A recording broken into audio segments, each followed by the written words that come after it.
It's the power of ideas, transformative ideas that have the ability to create disproportionate effects, both in terms of the media effect. So media creative ideas, you can't let a computer do that for you.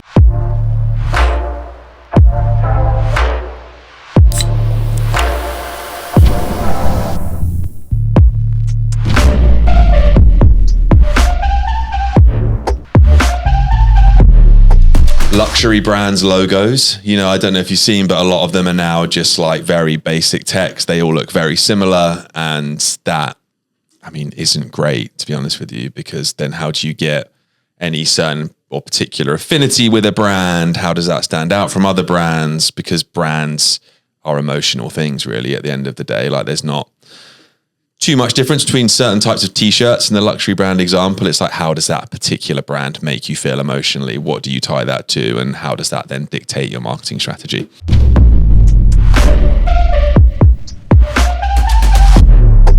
Creatively, I think there's a lot of benefits to AI in terms of transcreation of assets, production of multiple assets, reactivity of copy. Yeah.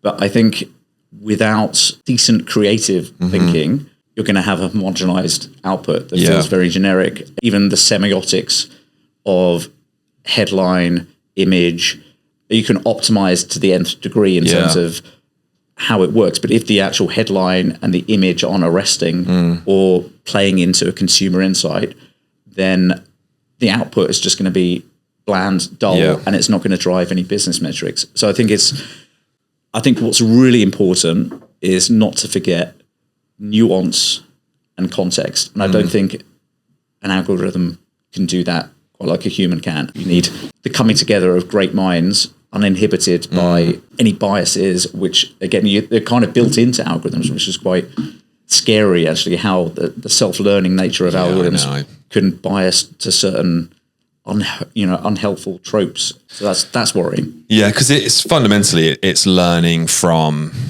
a large language model, right? Which is great, but also does have its limitations, I think, to some degree. I think, as you rightly say, there's some things it can do very well. Like we use it a lot for frequently asked questions. So like troubleshooting issues people may have with the exchange, like they're quite often the same question over and over again. And this is actually something I think Mark Benioff was talking about at a recent Salesforce event that was, I think Salesforce's AI agents can now kind of handle 80% of queries that their customers have, which is great in terms of productivity. It just makes their workforce more efficient with like smaller questions being answered more effectively. And the person on the other side asking that question gets their answer really quickly. It doesn't have to be voice, for example. It can be easily written over text. You can refer back to the text. You don't have to make notes about it. You just get your problem solved super quick, which then means you can continue to use their products.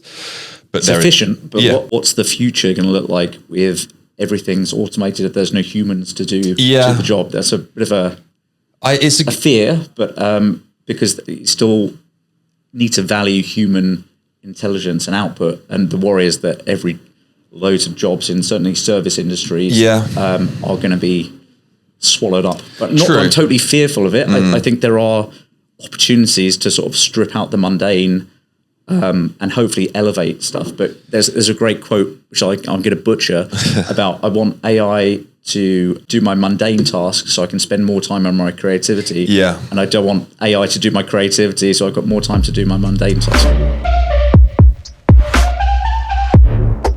AI will still be part of the process, but I think it won't be the key determinant of the output of a plan.